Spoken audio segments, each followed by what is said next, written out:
Hey guys, welcome back to Dudes Who Fish podcast, episode 2.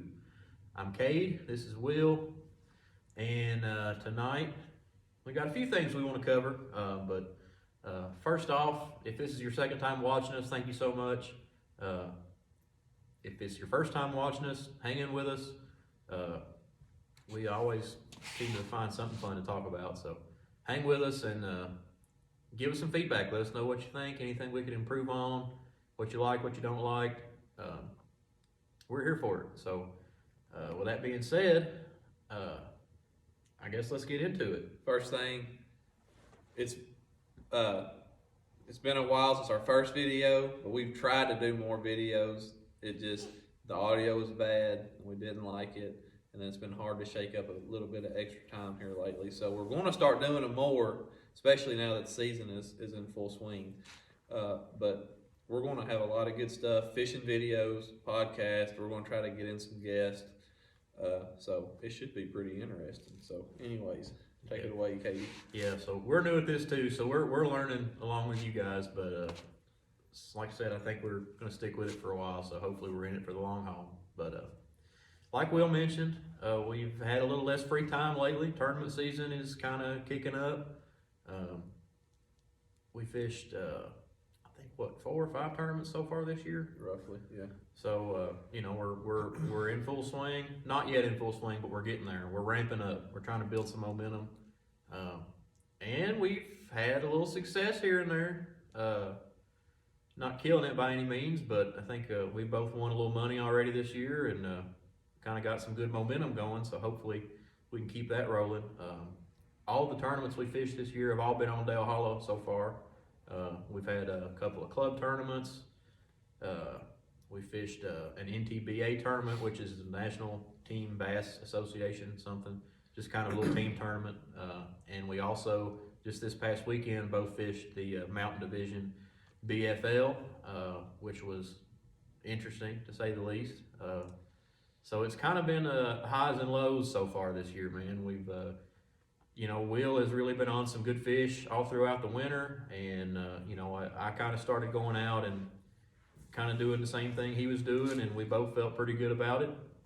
Our first tournament together, that NTBA tournament, we weighed in my biggest bag of fish I've ever weighed. I don't know about Will, but it was my second biggest bag of fish by 0.02 ounces. So we came in third in that tournament with 21.25 pounds. Those guys absolutely hammered them, which is what we expected, but still, some good momentum rolling in to our next tournament, which was our BFL, Mountain Division BFL, which I fish as a co-angler, and I had an awesome boater.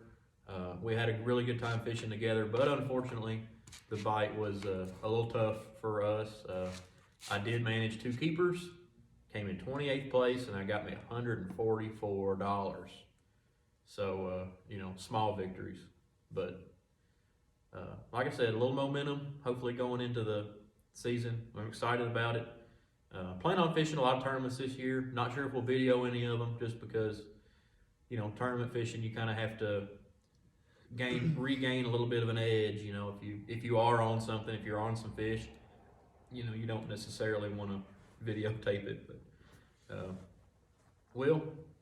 Yeah, so like Kate said, we've been in some tournaments. We've had some club tournaments, and we had the NTBA that we got third in. We had the BFLs, and so yeah, for the BFLs, I actually practiced for 2 days for this tournament. And Thursday morning, I went out, and in the first hour, I had 15 pounds on my first 3 fish, and they were in 3 different spots. I just pulled up, they was there, another spot, they was there, another spot, they was there, 5-pounders. And I was like, all right, we ain't gonna fish for no more for the next 2 days. We're gonna run around and find some new patterns, because they was all live scope fish. And I was thinking there's gonna be so many people out here live scoping that not many of these fish are gonna be secret. They're all gonna be found. So I found another pattern, Carolina rigging. There's a little bit of a cranking pattern going on. But for the most part, I was relying on live scope and Carolina rigging. So I had 6 or 7 good schools of fish found, and 4 or 5 good Carolina rigging spots that I had been catching fish off of, and good fish too. But I had a great co-angler. We had a good time. It was one of the first boats out, which was good because I got to my area of fish first. Even though there ended up being 8 to 10 boats there, I was the first boat in there, so I got my little area that I wanted to stay in. So pulled up there, and I caught a 4.5 pounder in the first 20 minutes, and a bunch of boats come up in there, and then the fish kind of shut down a little bit. I'm sure other people caught them, but for the way I wanted to catch them, they shut down a little bit. So I said, all right, let's run down the lake a little bit, and we'll hit another school. And they hadn't quite set up yet. I needed wind. I needed the sun to get up a little bit more. So I said, all right, we'll leave this alone. We'll come back to it about 10 o'clock. And this was like 7:45, 8 o'clock. So we run back, and I said, let's stop up in this creek. We'll see if any boats have moved out. And there had been some. And the day before, I'd seen a lot of fish swimming towards the back. So I went back there, checked, no fish. I was like, all right, let's run to our Carolina rig fish. We'll fill out our limit real quick. And so we're going down that way. And I spun a prop coming off of right in front of the state park. It's running, engine's fine. Bam, there it goes. Prop ear sheared off. So I'm dead in the water. I had 2 fish for 7.5 pounds, and that was like 8:45, 9 o'clock. So I had a really good bag in the process. And you talk about a gut punch, that killed kind of my mojo, because I hadn't fished tournaments during the winter. I wanted to learn live scope and learn Dale, and like me and Kate has said, it's been 18 to 21 pounds nearly every time I've went out there. And I was excited for these BFLs to kind of get in there with all the guys that are, really good and known on Del Holland, and try to hang in there with them. And it was a gut punch. So I was stuck in State Park all day long. Caught a few short fish, but nothing that I could weigh in. So that was really tough. I worked so hard all winter long, and because I didn't have an extra prop, and I couldn't go nowhere. I didn't have any fish really close to the state park, up some creeks and stuff, but not anywhere close that I could get to with my trolling motor, especially with the way the wind picked up later that day. So we stayed up in there, and I ended up 90th because I didn't get to fish past 9 o'clock. That sucks, but that's the way she goes. What are you going to do about it? Get pissed off for a little bit, but can't stay pissed off forever. So this actually made me want to look into different boats. So I'm trying to sell my boat, and I want to go to a brand new boat. So hopefully all that shakes out really well. So so that's my story on the BFLs. Kind of sucks, but oh well. Kind of sucks, man, but that's tournament fishing. It's my boater on Saturday said something to me that is so true, and he's a really well-known, very successful fisherman, especially around here.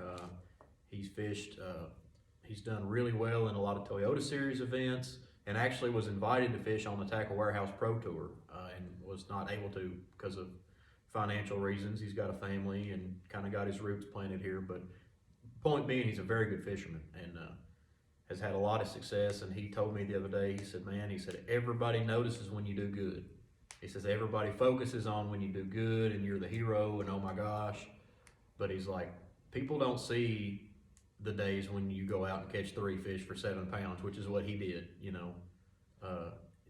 it's kind of one of those things where success builds success. And like the better you do, the more times you do good, people are going to catch on and notice you for that. But the days where you slip up or have a tough day or have boat problems, or a lot of times that gets overlooked, and then everybody's like, well, what happened to Will? So you can't let it discourage you, because that's just tournament fishing.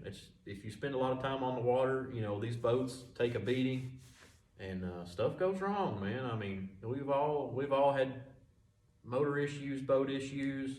And it never happens at a good time either. Well, I mean, really, there's not a good time for it to happen. but it's really not a good time when you're, you know, in your first BFL as a boater and you know, starting to catch a good bag. But that's the way it goes, man. And that kind of rolls into something else that I wanted to talk about, just because I've had my fair share of it. I know, you know, Will's been there. Will's been there for a good part of my. I've been through the ringer this winter on stuff happening to me. I mean, bad, son, bad.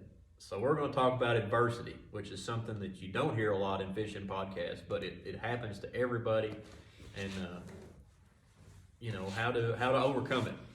You know, and it's really easy when bad stuff happens to you. When it's midnight and you go to pull your trolling motor up and your trolling motor cable snaps, and it's, you know, which that happened to us one night on my boat. When you're in your first BFL and you know, sling a blade off your prop, how you going to overcome that? When you pull up to the ramp and it's icy and you're all excited to go fishing and you drive over a patch of ice and your truck shifts sideways and you jackknife your trailer, how you going to overcome it? And I'll say this: there's been all kinds of stuff happen. I've had brake calipers break on my boat trailer, tires go out, props get prop ears get sheared off, and broken rods. I've had 3 or 4 broken rods, and I tell you, if you can think of it, I've just about had it happen this winter. And it's not nothing to do with, it wasn't nothing I could control. It's just when you have parts, when you have stuff, it's just like in my field of work, working, stuff just goes wrong, whether I'm welding or machining or anything like that. Stuff goes wrong and it breaks. The way she goes, you know. And I've done I'm proud of myself. You can ask Cade, whenever we got down there and that ice was on the boat ramp and I jackknifed and messed up my bumper and my tail light, I looked at him and just started laughing. So I was pissed off, but, you know, waited for it to melt, went out, caught fish. And, you know, that's how it goes. But that's, like Cade said, everybody goes through adversity, but how you handle it will say a lot about your character, and also it helps you in the future in actually fishing tournaments. Yeah, it's growth, and it helps your mindset, you know, it's kind of just human nature, you know, when stuff is going wrong, to overthink, and you get spun out and you're like, oh my God, I should have done this, I should have done that would have kept this from happening. And, you know, and it's kind of the same thing in tournament fishing, where, like, if you're having a tough day, maybe you're like, oh man, I gotta go here, I gotta go there, I know there's fish here, I know there's fish there, you know, and you can get spun out. And so going through the tough times a lot of times will help you be a little more stable mentally, which it sucks, it's hell getting through it, but it will pay off. And yeah, adversity is just one of those things that ask anybody that's ever done much tournament fishing, and they'll tell you the same thing. I mean, I've blown 3 or 4 power heads on motors, had flat tires. I mean, all of the stuff that we just talked about are true things that have happened to us, you know, fairly recently. I mean, I've had some drunk guy back into my trailer in the parking lot, wad up the fender on my trailer. I mean, it's stuff like that, man, that just sucks. Oh yeah, my trolling motor. Golly, I had the worst luck with my trolling motor. Like, every time you'd go out, like, it would work and then it wouldn't, and it would work and it wouldn't. And I mean, that was an ongoing thing for probably 3 months, man. And I can remember fishing. Me and a buddy of mine were fishing a little Tuesday night tournament. I thought I had it fixed. We got out there, it didn't work, and I threw my hands up. I said, I'm done. I'm not messing with this anymore. I'm done. And not the right thing to do, but this kind of stuff happens, and it's only natural to kind of have that reaction and just think, man, piss on it. You know, I'm over it. But like I said, there's nothing that you can't work through. There's no problems that are going to happen to you in a boat while you're fishing that you can't work through. Like I said, it may be hell getting through them, but you know, when you come out the other side and you're better for it. I'm sure Will probably from now on may have a spare prop with him and a prop wrench, which is something that really every serious tournament fisherman should have, because you don't ever know when you need it, and when you do need it, you know, it comes in awfully handy. Same thing for, I mean, just basic stuff, jumper cables, a basic toolbox with some, some electrical stuff and some tools and zip ties and tape and screw, just the basic stuff. And I mean, shoot, man, if you ever get in some old guy's boat and he's got tools everywhere and you're wondering, man, why has he got all this stuff? I guarantee you it's because he needed it at one time. So that's just kind of how you grow as an angler and just as a boater. And it does suck, but you can't get discouraged. Fishing is a game of highs and lows, and like for example, the day that I was in a low. that was there've been a few lows here lately, but the day that the day that Will's truck kind of slid down the ramp and jackknifed, we waited it out, we got over it. There was an Elite Series tournament going on that day, so we sat in the truck, in the warm truck. It was 28 degrees that morning, it's freezing cold. So we sat in the nice warm truck and watched Bassmaster Live for about an hour, and then went out and found the school of fish that we ended up catching 21 pounds off of the next weekend. So it's just kind of highs and lows, man. It goes up and down, but that's just the way it works. You never know when you're gonna do the next big thing, or when it's just all of a sudden it's just going to start happening for you. You also never know when it's going to start getting good for you neither, because I've had a few people tell me since all this stuff has kind of happened the past month that it's just been a crap show. They said you'll get yours, because I have put in a lot of work, and they say you'll get yours. It'll happen when it's meant to happen, and by golly, I believe that. So it's aggravating when it happens, but just keep on going. That just makes the highs better, and you learn how to deal with the lows. And speaking of stuff happening quick, in our NTBA tournament that we had, our fish come within a 30-minute span, and that's no joke. We caught fish most of the day, but our main 21 pounds come within about 30 minutes, and that's one thing about fishing. You're never out of it. It's 5 bites.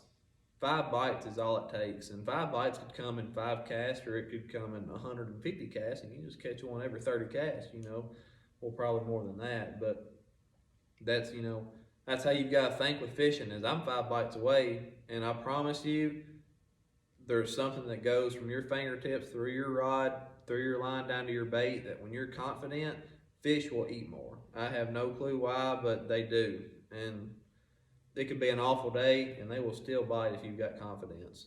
I feel that way anyways. Absolutely, I agree. I agree 100%. Confidence is key, but and that kind of goes into the next thing I want to talk about. We'll kind of mentioned it there real quick. The hottest topic in bass fishing right now, most controversial topic in bass fishing right now: forward-facing sonar. That's how that's how I've been catching 98% of my fish, and the other 2% have come on a Carolina rig. That shows you exactly how I fish. Those are the 2 baits that I use. Well, they're not baits, but I live scope 2.8 Kitech. No secret, everybody and their brother throws it. In a Carolina rig with a watermelon candy mid-size zoom brush hog with the tail dipped in chartreuse.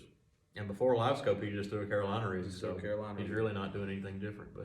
But no, but the live scope is the deal. That's what everybody was doing in the BFL. I shouldn't say everybody. We know somebody that got a top 10 that wasn't Carolina, or wasn't live scope, and they was Carolina rigging. Sorry, and but it's something. It's if you want to compete, you're going to need to learn it. So yeah, all I was doing was the pattern that I was running was channel swings, bluff walls with the wind busting up against it, and them shad were getting pushed up there, and them fish were feeding up top. And if they were 2-3 foot below the water, and you cast it out there, they would bite. You could put money down on it; they would bite. And I was ready for that bite Saturday morning until everything went south. But those fish will still be there. They'll still be there. And the thing about it is, a lot of people, all you hear nowadays is, oh, that live scope, that's cheating, or that's just too easy, or that just takes the sport out of fishing. And I will tell you, most of the people that talk like that, I don't want to say all, but it's pretty much all of them. They have no idea what they're talking about, because live scoping, forward facing sonar, whatever you want to call it, it does not make the fish bite. It does not make them easy to catch. It's not cheating. It is not like cheating would be going out before the tournament, catching fish and tying them to a log and going back during the tournament and getting them. Cheating would be taking your fish and shoving lead weights down their throat to make them weigh more. Using a forward facing sonar, which nowadays in tournaments, 90% of the boats have, that's not cheating. Here is, and this is my opinion, what LiveScope does for us as fishermen, it gives us a chance to target fish that we've never been able to target before.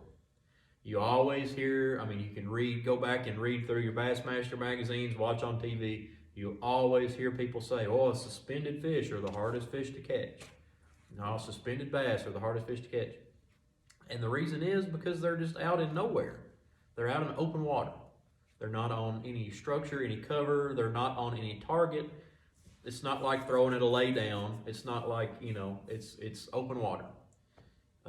So it's nothing new. We've known for years, especially on lakes like Dale Hollow and Cumberland and places like that, that's what the fish do in the wintertime. They're bait oriented. They're bait oriented. They follow the bait around and they hunt. And that's all they do. And like I said, we've known that for years, but we've never been able to target them. So with LiveScope, all that does is it gives you a way to target those fish that we did not have before. You've been able to target them in the sense of, let me go out on 2D sonar, I see it, I'll drop down, and I'll get somewhere close to it. You are able to pinpoint fish, but that does not make it any easier. There was, in our NTBA, there were some comments on the post that the tournament director had posted saying, let's go out the next day without LiveScope and see how everybody does. The thing is, well, how many boats was there in it? 45? 40s, yeah, 40 something. Somewhere in the 40s. I only seen 3, maybe 4 boats without LiveScope on it. It's a tool. Everybody can get to it. It's not go out there and see fish and they'll bite. Absolutely not. Because if that was the case, I would have had 25 pounds in the first 4 minutes Saturday morning. And I wouldn't have had to worry about my prop ear shearing off. Yeah. But that's not how it is. You've got to learn what fish are catchable, what fish are not catchable, what fish might be catchable. It gets down, it gets down to as little as the size of your jig head will make the difference in fish biting, fish not biting. It will, and it's you in the summertime. It's honestly not much different than pulling up on fish on a brush pile and catching them schooled up. You know where they're at. You're casting at them. Now it's a little different than that, but same idea. It's the same idea. You're not going out and saying, "Oh, there's fish. Let me catch them." Because if that was the case, there would be way more than 5 20-pound bags weighed in a BFL. Yeah. Absolutely. And a lot of I've heard people say too that, well, it's just takes all the fun out of it. All them guys, all they're doing is just watching a screen when they're out there fishing. Well, guys, I don't know if you know this or not, but that happened about 10 years ago. When side imaging come out, yes, that's whenever electronic fishing, what some people want to call it, that's when it took off. Everybody was saying, there ain't no way a brush pile is gonna be hidden now. Well, guess what? It's 10 years since it's been out. Probably about more, actually, but yeah. And I guarantee you, there's brush piles that are out there that we don't know about. And it makes it easier to find them. But does it make it easier to catch fish? No, and people are saying it takes the fun out of it. I've had more fun fishing with LiveScope than I have any other type of fishing, but it took me a year, literally a year of doing nothing but LiveScoping. Nothing but LiveScoping, whether it's crappie or brush piles. I did a year of eating crap and not catching stuff to be able to go out and be confident in catching 20 pounds a day. Or, I shouldn't say 20 pounds a day, catching a good number of fish with a, you know, and the size comes along with that. Yeah, to know that you have the capability of catching a big bag of fish, Yeah. which is something that you know, when it does happen for you, man, it feels good. But that's beside the point. But yeah, I think that it's like the end of bass fishing. No, this is just the beginning, guys. Because I'm gonna tell you, I I am old enough to. I'm gonna tell on myself. I'm old enough to remember when side imaging and down imaging came out. Will's probably not, but I'm only 22. well, and it was a very. It wasn't quite as dramatic as the whole forward facing sonar deal has been, but there were people saying that. I mean, all the old guys that for years put out their own brush, and everybody had a little honey hole that they'd go over to, and all the people were just pissed because, well, now everybody's going to know where it's at. Hell, everybody that, if you can afford to go buy that big fancy sonar, you can find anything in the lake, and now, of course, we know that that's just not true. It's just not the way it works, and it's the same thing with this live scope deal. And fish will learn. Oh yeah, Fish are going to learn. Those fish that I had found that I fished for Saturday morning, they knew that there were 8 boats sitting around them. They knew it. So and I'm not saying I'm saying that my fish, they were not as easy to catch with 8 boats around. Me and Kate, this will lead into our next topic here in a second, but they will learn. And there's shallow fish year round. I don't care what anybody says, because I've caught fish in 45 degrees of water in 5 foot of water. I've done it before.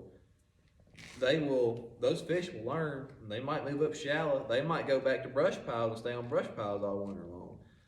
They will change. They will adapt. It's not ruining the sport. It's a tool that,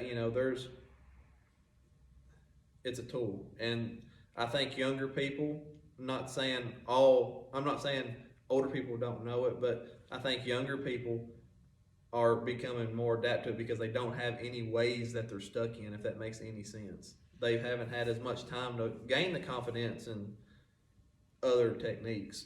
And that's my 2 cents on it. So I agree with that, and I also think that younger people grew up with technology. We grew up with computers in our classrooms. We grew up playing video games. We grew up, technology has always been a part of our lives, and I think a lot of the older guys that they didn't have that stuff growing up. They didn't have electronics and whatnot growing up. They did good to have a house phone.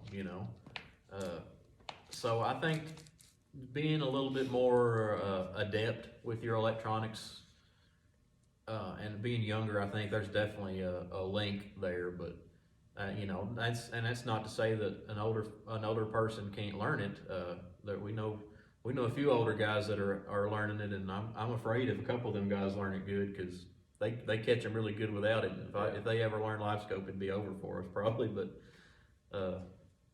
that's just kind of the way things are, man. And you can't. It's not fair to sit behind your keyboard on your phone and say, well, that's cheating and you can't do that.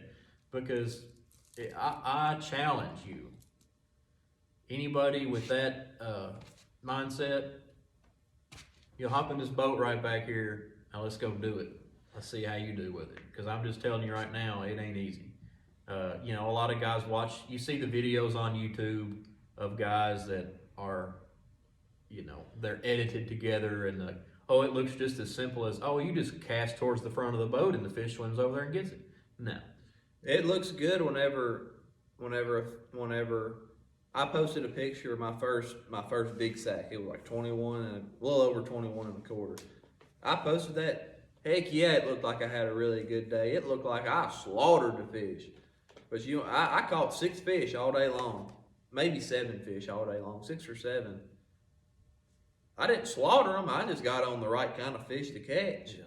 And you could have done that throwing a jig too. Yeah. It's just how it did not come. It did not come by accident neither. It come by I realized something on top of the water with other stuff going on, that there was fish 40 foot down below the water, and that didn't come by luck neither. That come from 3 months every single second that I was not at work or with my family.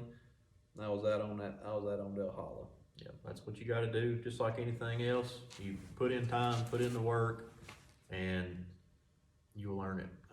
But that's where I fell short for a long time. Was, man, and I have had my live scope, and that's what I run on my. We both run Garmin live scope, but it's the same principle with the Lowrance or the Humminbird Mega Live or whatever they call it. I had it for about a year, and I would turn it on and I would play with it. I would pan my trolling motor around, and just look, but I didn't know what I was doing. I was just like, well, it's cool, but it's not my thing. And it wasn't until Will smoked me this winter bad enough that I was like, okay, fine, I got to do this.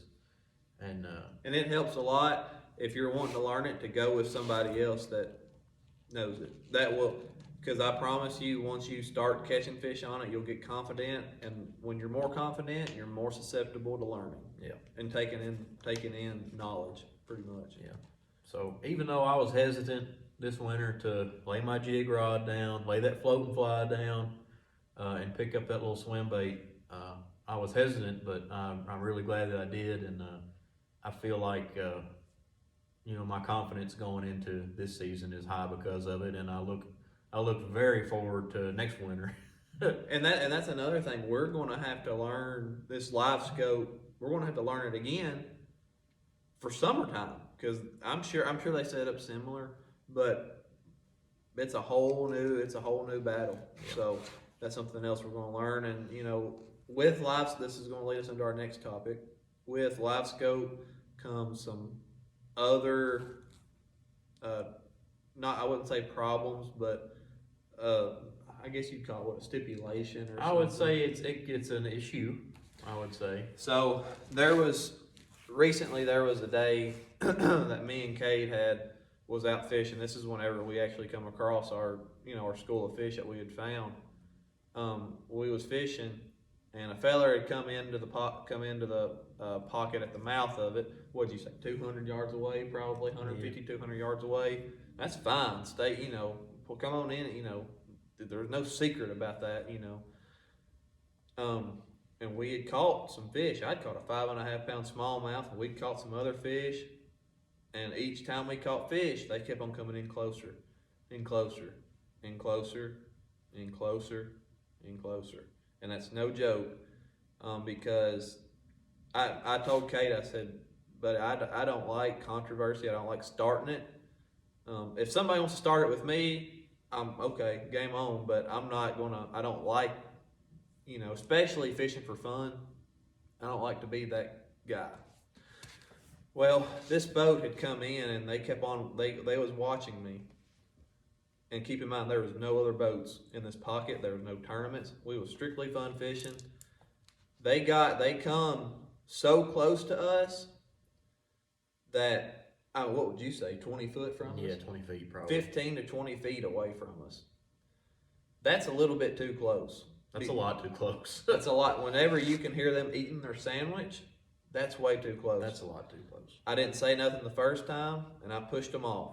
And they come back again. And I said, fellers, y'all have come a long way from the mouth of that pocket. And they said, what are you talking about? I said, you guys started up there and landed 20 feet in front of us. And I have it all on video too, as well. That's a no-no. Yeah, don't do that. You don't get on that bent pole pattern. If you want to fish, that right there was big enough that 2 people could fish it. 2 boats could fish it. But they come in and it ruined the fish bite. It ruined it. We did not catch another fish after they come up in there. It ruined the fishing. It ruined the mood. The vibes were harmed. That was also the day I jackknifed my truck on ice. Yeah, so vibes were not so good to start with. And then they got better. We started catching some fish, and then that happened, and now it's back down. So. And they was right up on us, and I told them again, we had a confrontation. It never got ugly. I was aggravated. He was aggravated. We was both kind of pissed off. And long story short, they left. But You don't get that close. I know with this live scoping, you'll end up getting close to somebody because you're not always looking up. This weekend in the BFL, perfect example. We was fishing in tight quarters, but I couldn't say I wasn't going to say nothing because there was 8 boats up in there, and we was all spaced out 100 feet apart, 150 foot apart. That's fine with me, even though it's not as I don't like it, but it's fine in a tournament. I knew that was going to be an issue going into it, but 20 feet, don't do that. That's not cool. Yeah, and one thing that makes it a little easier to get crowded in with when everybody is using their forward-facing sonar is it's no secret you're looking for shad. You're looking for schools of shad, and sometimes those shad are in creeks, sometimes they're on the main lake. They can be anywhere, but you're always going to be fishing around somebody else. You're never going to be the only person that knows where this school of shad is, because there's a big difference in fishing around somebody and somebody fishing on top of you. Yeah. And I've never in all my life got this close to another boat that was fishing. I've never had a boat come this close to me. Yeah. And I'll say this, if it was a lot of other people that we knew, there could have been, I'm not joking, it could have been pretty bad. It was that bad, and I'm not joking. If it would have been in my boat, it would have been worse. But we were in Will's boat, and I didn't want to be the one to get us in trouble. But I try to keep it chill. Yeah, but but that being said, man, I feel like with the forward-facing sonar, you're going to run into that a lot more. You're going to have to get used to fishing in a crowd. It's just kind of like ledge fishing. Ledge fishing tournaments have always been that way. But you can space out and catch fish. You can space out. It's very similar live scoping. Yeah, it is. And that goes, something else that I wanted to touch on, man, is not only is it important to be respectful of other people in the area, especially if they were there first, and you just happen to pull in on them, and you can keep your distance and fish around people and talk. Ask somebody. Yeah, talk to them. I promise you, more times than not, if you ask somebody, "Hey, can I fish in this vicinity? I'll give you room," or "Hey, can I idle past you?" Most people are going to be all right with it. I know I'll be all right with it. If you want to talk to me, we'll talk it out. But no, you don't do what that boat did. And I remember that boat too. So if you, if you're watching this, I'm dead serious. I remember your boat. So. But and that's something else too. That's kind of a funny story from last weekend. I don't know if Jeff told you, but he said that another one of our buddies from our bass club fishes a co-angler, and he got paired up. He's an older fella. He's probably 60, and he got paired up with a college student. And of course, the younger kid, the boater, was live scoping, and Jeff said they were back in this creek somewhere. Said that his boater was kind of like, weaving around, and said he got close to this dude, and said the dude looked him dead in the face and goes, "You want to just jump in the boat with me or what?" But it's gonna happen. You're gonna get close, but keep an open mind that there's still gonna be people around you, and you don't want somebody weaving around, even though he was probably weaving around and didn't even know he was that close. Keep an open mind. You don't want to bump boats on accident, because that can happen. You might not think it will, but it can happen. But, just keep an open mind with it. Everybody's out there fishing, wanting to have fun, wanting to win, wanting to catch fish. So, the point of that little story I was making, though, is like it seems like it's the younger generation of anglers are much more comfortable fishing really close together. Whereas the older generation of guys, and Jeff said it was an older dude that said that to him, they're not so comfortable with it.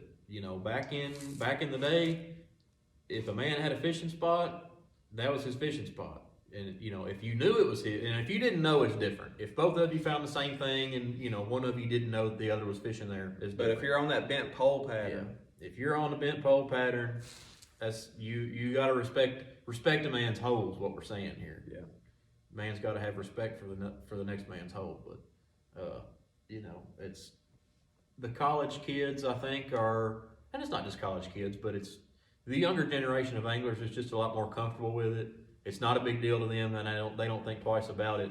And there is sometimes can be some confrontation, but something else, man, that I have seen firsthand, and I know there's probably not anybody watching this anymore at this point, but if you are watching, and this applies to you, please listen. Guys, if you're a boat captain for a high school team, if you're involved in taking, college students fishing, if you're taking kids fishing in general, please teach them common courtesy and respect on the water. Because what you're teaching them is what they're gonna think is okay. If you're entitled and you think the whole lake is yours and everybody's just fishing your spots, that's what those kids are gonna pick up on, and that's gonna carry with them through their fishing career. And just talk. It's easy as that. Yeah. Just talk and just be polite. Talk, be polite, and if somebody's a turd to you right back, then you take that as your sign, and you didn't need to fish there no ways. Yeah, like I said, just those kids are going to carry that with them, and and then they're going to be grown-up turds one day, and they're just going to think They'll be big turds. They'll be big turds, and they just think that's the way it's supposed to be, and really it ain't. And like Will said, if you pull into a spot, if it were me, if I pull into this spot and I know, man, there's a big school of shad there and there's bass all over them, and I want to drop my live scope down, I might pull up to the guy or just get close enough to him and holler and say, man, do you mind if I fish here real quick? Or do you mind if I make a few casts or whatever? And like he said, 9 times out of 10, the guy's going to say, yeah, just give me a little room, and that's fine. But the problem comes in when you just assume that it's okay, and you drop your trolling motor, and then, like he was talking about, you're fishing 20 feet away from somebody next thing you know, and that's not good for anybody. And if they say no, I guarantee you there's another school of fish within 150 yards. Absolutely. There's Go always more than one spot on Go the lake. find it. Go find them and be done with it. So enough of our aggravation and spill with that kind of stuff. Next tournament, April Fool's Day, Dale Hall Lake, April 1st. It's going to be one on live scope again. You think? Yes, because there's always going to be fish out to eat. There's always going to be fish eating. Even though the majority of the fish do come up shallow that time of year, I still think there's going to be fish. And it might even be, they might catch them on a jerk bait up in pockets. That could be the way it's done, but I think that they're just going to be caught on live scope again. And I'm gonna check live scope fish. I don't plan on fishing that away in April on Dale Hollow, anyways. So I think it depends on the weather. I think if we have some warm weather between now and then, it starts to warm that water up.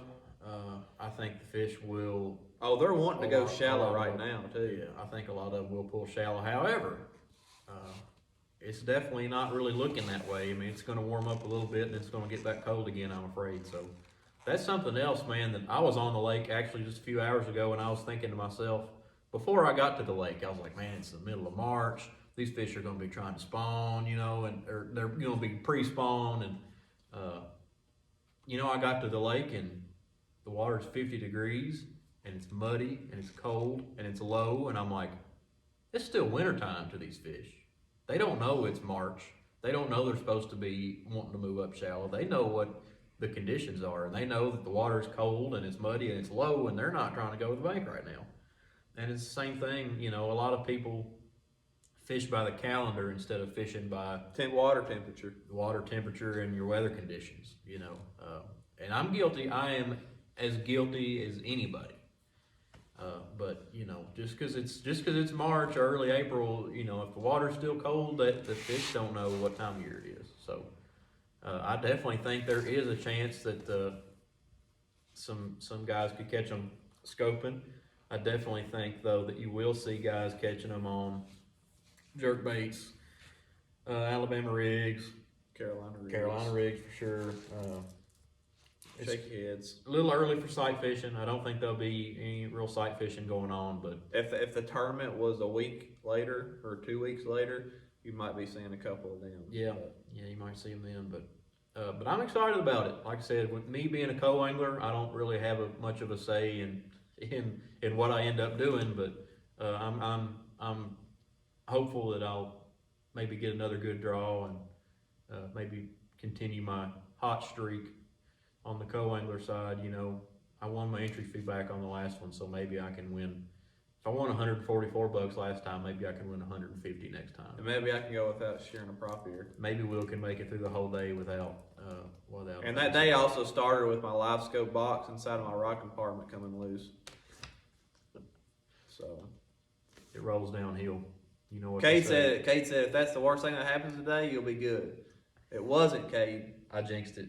I was trying to be positive. I'm trying to coach this kid and be positive and spread good vibes, and that's what I get. Chances are I'll be in his boat next weekend. So if I shred a prop here, then Yeah, well, if you break my prop, we're gonna have problems, buddy. so all right. But I don't know, man. What else you got? That's all I got, man. It's like we said, we're new to this stuff.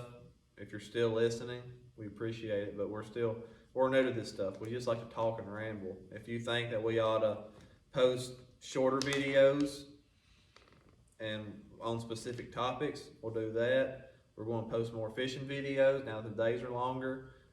I might try to slip out and catch some crappie. I might post some crappie videos. We'll post our bassing videos, and we might do that vlogging stuff a little bit. I don't know. We'll see. It's fun. We'd love for people to watch and tag along, but we're still going to keep doing us. So, and it's only going to get better because we're only going to learn. Because to be honest, we are clueless on what we're doing. I always have been clueless, but particularly with the videos and stuff, I'm really clueless. But yeah, like Will said, I mean, just follow along with us. We're not. We don't go fishing at like crazy exotic locations, or we're not going to fly down to the Amazon for a week and live on a riverboat. You know, we're just going to eat a Little Caesars pizza and come do a podcast one night maybe. Or you'll see us on most Kentucky lakes, Tennessee River lakes, and I like going down to and fishing like Coosa River lakes. Yeah. So, like I said, man, just stay with us. If you like it, like the video, comment, share, give some feedback. And then if you've made it this far, shout out to you. So we'll catch you guys on the next one. See ya.